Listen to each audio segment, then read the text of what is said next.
ความเป็นตัวที่แม่ให้แล้วความสุขสันต์ขอสิ่งที่ใจหวัง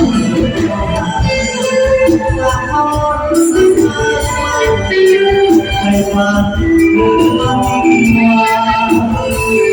ขอให้ทันทันทีความสุขสันต์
สุขสันต์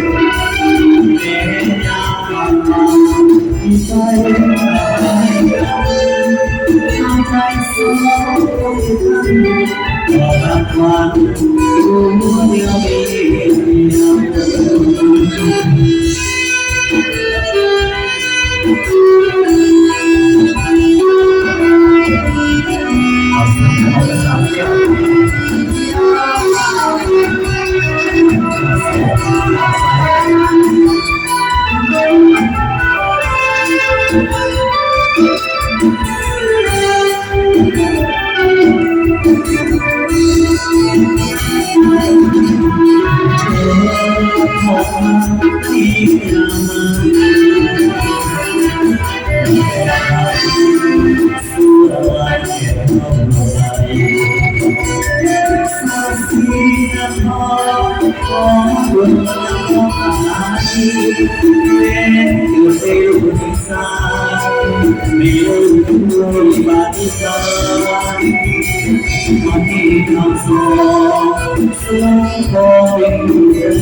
สุขสัน